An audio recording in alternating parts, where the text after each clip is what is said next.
Welcome back to the Law and Crime Network. We're going to do a segment in the next half hour that I'm very proud and honored to do for reasons that you will soon understand. Many of you may remember the case of Brendan Tevlin. He's a young man in West Orange, New Jersey, who was shot and killed at a traffic light on his way home from playing with friends, playing video games with some friends. He was a university student at the University of Richmond. You see a picture of him right there with the bagpipes. He graduated Seton Hall Prep, which is a local Catholic high school I actually went to. He loved surfing. He was active with charities, was a Eucharistic minister. He grew up in a suburban town, Livingston, New Jersey, not known for crime and certainly violent crime. He was on his summer break when he was found dead a mile away from the high school he actually attended, that being Seton Hall. Brendan was with friends at his house, as I indicated, was playing video games, and he texted his mom, Allison Tevlin, and told her that he was on his way home, but he never made it home that night. Brendan stopped at a traffic light in the suburban town of West Orange with little crime as well and less violent crime, and was gunned down and killed and left dead in his car. The community was in shock. It made national headlines. Who would do this? Who would commit this kind of crime? Was it a robbery? Was it a carjacking? It made no sense to anyone that knew this wonderful boy whose favorite line he lived his life by, which was easy vibes and good living, as you can see in that picture of him right there surfing and as a piper. On August 4th, 2016, the Essex County Prosecutor's Office announced the arrest of one Ali Muhammad Brown, 29 years old, from Washington State. Brown was not a stranger to the criminal justice system. He had previously been convicted of a federal crime, get this, involving and being linked to terroristic activity. Stay tuned, because that's going to circle back to this particular case. In fact, at the time of Brendan's death at Brown's hands, Brown was on the FBI watch list for terrorists. Up until the time of the arrest, no one would have imagined that the senseless killing of Brendan could in fact be a random act of domestic terrorism, but it soon would be determined that it was. Brown was charged in conjunction with the killings of 3 other men out of Washington State. Authorities would release the dramatic facts of Brendan's death. He was shot 8 times, and Brown drove Brendan's car with Brendan now in the passenger seat to a parking lot in an apartment complex where he was left. Brown was living in a makeshift campsite where authorities recovered the murder weapon and a diary of Brown. The diary was filled with hatred, jihadist comments, and later Brown would say he was influenced by a steady diet of jihadist websites, videos, and propaganda aimed against the United States and the United States citizen. Brown told detectives, quote, "All these lives are taken every single day by America, but by this government, so a life for a life," he told the detectives, according to the documents in the case file. The case made legal history in the state of New Jersey because on July 2nd, 2015, Brown was indicted on charges including murder and terrorism, the first of such a case in the history of the state of New Jersey. During the court proceeding in January of 2016, Brown was sentenced or was 2016 or 2000 in the sentencing? Yes, 18, I apologize. Brown was sentenced to 36 years in prison for the armed robbery of the West Orange, a robbery that West Orange occurred in July of 2014, a few weeks after he's alleged to have killed Tevlin. The judge cited Brown's lengthy and worsening criminal record in imposing sentence. During that same proceeding, prosecutors read from Brown's diary, quote, "Follow the Islamic State," end quote, a reference to the terrorist organization that had been based in Iraq and Syria. And so goes the sad and horrific case of Brendan Tevlin. Now, it is a great honor of mine to bring in Brendan's mom, Allison McNulty Tevlin. Allison, welcome to the show, and thank you for coming. Thank you for having me. Yeah. So, Allison, I guess not as a full disclaimer, but this case strikes close to my heart because despite all of the years as a prosecutor handling homicide cases and what I do on the show, it should be known that we've been friends for a very long time. Your brother was one of my best friends at Seton Hall Prep growing up. So we shared, and I get goosebumps right now, the hearing about this. And I know you haven't done anything but, I think, one media appearance. You've been very quiet about this. And so it's really a great honor and privilege that you would come in and be interviewed because people want to know this story. So thank you. Thank you. Yeah. So just tell us basically, give us a personal background about, let's talk about when we were kids. Like, where did you grow up? What was your life like? Tell us about Livingston, and tell us about meeting Mike, your husband. Yeah, I grew up in Livingston. I went to St. Phil's went to Mount St. Dominic, had a really nice, one of 5 kids, just a great, very close-knit family, lots of cousins, aunts and uncles. Grew up just in a very safe, rural, suburban area, you know. Was friends with lots of my brother and I, Neil, who you were so close to, a year apart, so our friends were, you know, my friends were his friends, and it's just a great place to grow up. And I just feel like we all hung out locally, and it was a very safe area, and hung out very close to where Brendan was shot and killed often, just, you know, hanging with friends. And met Michael, probably met him a couple times in college, and then when after college, just he was friends with friends as well. It was like just a big group of people. And I think that people would understand the Seton Hall community is a very tight community. And it's funny, when this happened, I just had these images of us at a field, Mayapple field, going back to my childhood, playing Frisbee and hanging out and all the things, being at your home many times. Mm-hmm. It just really struck really close to home. But tell us a little bit about, you got married to Mike and you had Brendan. What was it like? Tell us a little bit about Brendan and his background and who he was as a young boy. Oh gosh, he was just a doll. He was just so easy to have. Just a happy kid that just very polite, very conscientious of everything. Just always did the right thing. He was just a good boy. He was a very easy pregnancy. We couldn't wait. And when we had, you know, they said it's a boy, it was just beyond thrilling, and he was just a great little guy. He was just an easy baby. And I know that he had a 4.0 average at Seton Hall Prep, which is a pretty extraordinary thing. I don't want to say that I don't think myself or your brother Neil ever had a 4.0 average, but yeah, obviously he was he was very bright. He did a lot of, as a kid, did a lot of volunteer stuff when he went to the prep. Tell us a little bit about, as he was maturing into a young man, what he was like.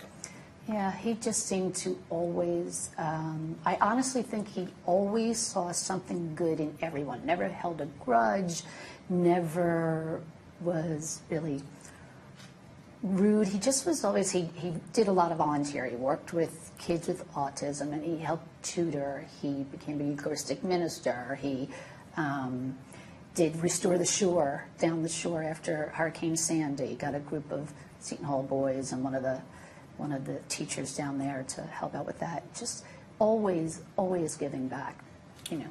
Okay, and so you had to do the thing that many mothers have to do, is cut the ties a little bit. He went to the University of Richmond. Tell us a little bit about that. He went in there, and he was in his first year. How was that for you? I was nervous about him being at Richmond. Just worried, typical mother things, I'm sure, worrying if that was the right place for him and if he was, you know, where he should be and doing what he wanted to do. But I can picture in my head forever, I'm sure, him coming home for his first time home, Thanksgiving, and going down to Penn Station in Newark and getting him in and coming out, and he had this big smile on his face and just loved it. Yeah, we see a picture right now, that $1 million smile. Where's that picture taken from? That is his high school graduation. Okay, so that's close in time to when he went off to college. And was he doing well there? Did he enjoy being in college? He loved school. He was a good student. He was very, had everything planned, knew what he wanted to do, knew if he studied this would get him to this spot, you know, just like high school. If I work hard, then I can get into a decent school, and if I study this, and this, this is what I'm looking into, and very focused, very, he was like an old soul. People used to say he was an old soul as a very little boy. Did he have an idea of what he wanted to do? He talked often about, well, definitely something, he was a math guy, actuarial sciences, that type of thing. Yeah, and he something mathematic, finance, actuarial. That was his thing. That's something that definitely was not my thing as well. I used to be in a class at the time house, and they used to call it dummy math at the prep. Believe it or not, that's what they used to call it. Anyway, we're going to go to a break. We'll be right back with Allison. Welcome back. Allison McNulty Tevlin, the mom of Brendan Tevlin, is with us. Allison, thank you so much for giving us this interview. I know it's been very difficult and painful and that you've been shy of the media. We were at the point, though, where we were talking about your son went to the University of Richmond for his first year. He's done it, summer break. Tell me, what was the last conversation that you recall having with him and the last text that you had with him? Last conversation is it was a pouring, dark, rainy night, and he was like, debating whether to go out or not, and he decided he's just going to go and hang with some friends and watch the basketball game and play some games. And I was like, he said, I'll be home early. And got a text, I think it was around 11 o'clock, saying, all right, I'm coming home, going to be heading home soon. And I'll see you in a little bit. And then, never waited, thought maybe he stayed to the end of the game and wondering what he was doing. I knew he was 5-7 minutes away. I remember sitting with my daughter, thinking, I wonder where he is, and tried reaching him on his cell, and trying not to panic. I mean, who would ever suspect something like that in where we're from, that area? It's just not an area where something like that happens, or what everybody else says. It couldn't happen to us. And it turns out from the court filings, Allison, as you well know better than anybody, that he was stopped at a red light, and in the bushes was this animal who jumped out and shot your son 8 times and killed him. Just a random kill for the reasons that we had stated before, because of his terroristic leanings. What was the first contact you had where you found out about this, and what was it like? Oh, God. I can't even explain. My husband was not home. He was away with my middle son, Brian, at a lacrosse tournament. So he was in Maryland. So I was home with my daughter, Michaela, and my youngest, Sean. And she had kind of been sitting with me, because now we were getting worried, and it was pouring. And actually, at one point, we went and drove around, and we were headed towards West Orange. Got to a certain point, and something told me to turn around. And we were probably about a mile from where there would have been a massive police presence, but the doorbell rang, and there were several police officers there, and looked very nervous, and I was just, they just said, yeah. I said, not Brendan. And I said, yeah, Brendan. And they said he was murdered, and I was like I figured a car accident. And they said that, and I just honestly don't remember too much reaction, and I felt bad because Sean was, I think, 12 years old at the time, and had to call my husband in Maryland, didn't know what to say. He didn't tell Brian for the ride home. He just said something happened. He just didn't think they would make it home, I think.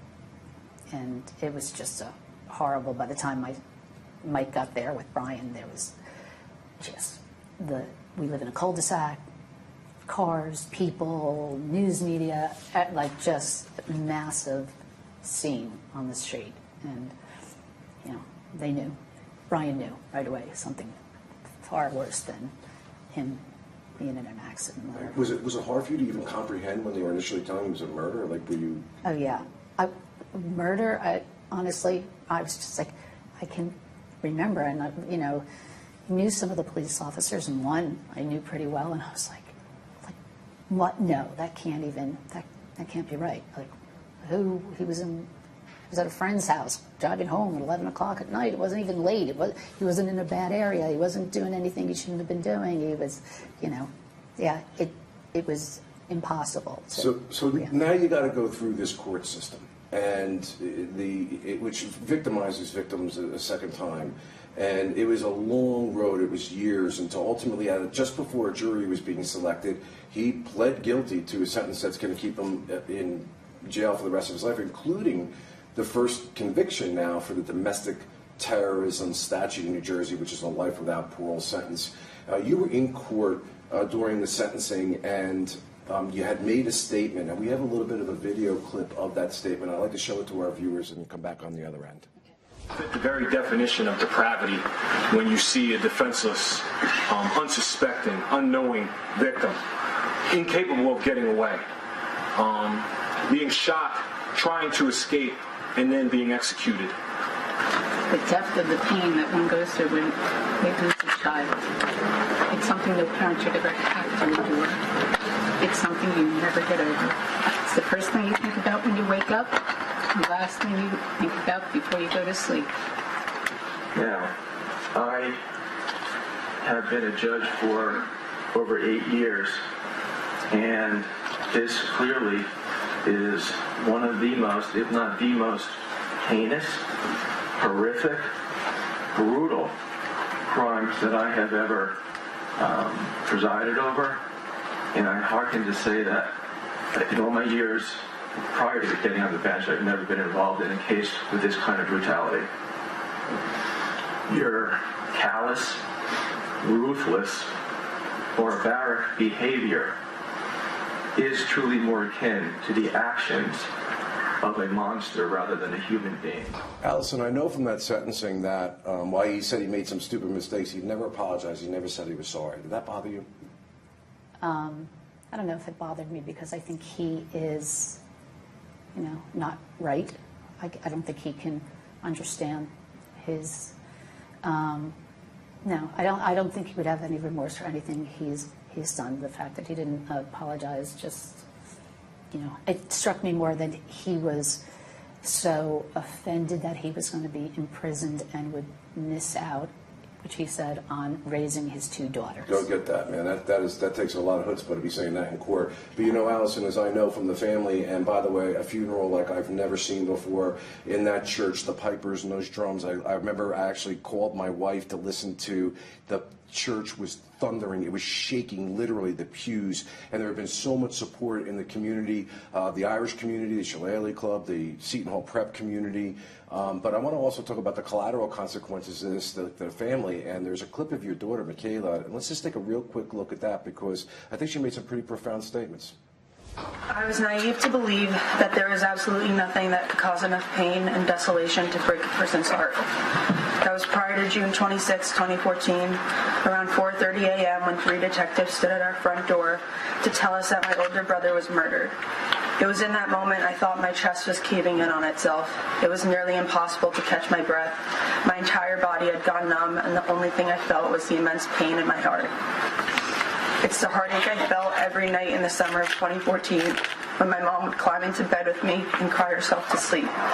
Or when my dad would get home late at night, go to our family room, and silently sob because he thought no one would. It was very compelling, and the back shot, I could see my friends Neil and Tom Magnier there. It's just something else when it's your people that you've grown up with and love so much as it is for you. Now, in the end, Allison, I think it's really important. I got to know, how do you take care of your kids? And how, I noticed as a prosecutor, some people go into a dark hole and can never get out of it, and some people find a way to resurrect, and there's so many people that are in pain. Nobody can have a worse tragedy in my mind than what you went through. What's your message to them? How do you get through it? Well, I think, like, my reason for moving on was my 3 other kids, for sure, and I think they are, they've done an amazing job. My daughter was my absolute rock after this, and she amazes me. But the 2 boys, you just have to stay positive and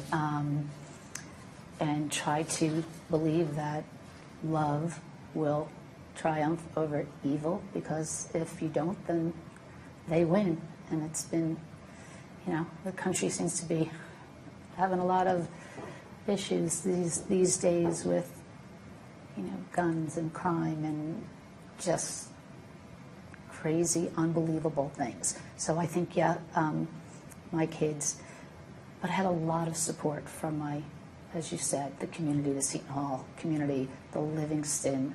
People in Livingston were just amazing, and so many friends who would just come by and not allow me to sit on a couch under a blanket or lay in my bed, and people were very patient. I mean, it was a long process, and we have a very supportive family, but it's hard. obviously it's hard. And despite the fact that it is hard and it's tragic and you're on the up end of doing something at least to get past it for your love of your family, like you said, love triumphs hate and things of that nature, there was a lot of, I've been to a number of them, a lot of charities that were done and events that were run. Tell us about that community support in terms of all the things that were done and all the memorials and scholarships and things of that nature. It was overwhelming, I have to say. Even the Columbia High School where Michael went, the boys there, a group of guys who he'd been friends with since he was young, they ran a couple of concerts that raised a lot of money. There were people I didn't know. One woman sold baked cakes and sold them and donated all the money. I had little kids with lemonade stands and people were just throwing money at the kids. Bracelets were made, wristbands were made. Everybody wanted to do something in their own way. It was amazing, the number of people who I didn't know who reached out or did know, or really all over the country. Some people who said, oh, it reminded me of my grandson, so I made a donation, or like this big Irish family, and it was really so touching. The number of people I've met over the years who just felt that they had a connection. It was beautiful. It really is. Allison, I am so honored that you would come on as friends for such a long time and such a horrible thing. Your resiliency and resurrection in the face of evil is amazing and inspiring. And so, folks, listen, there's a 501c3 aptly entitled www.goodvibeseasyliving.org. Check it out because they're doing great stuff with giving to charities. Allison, thank you so much. Thank you. And thank you, viewers, for watching. We'll be back.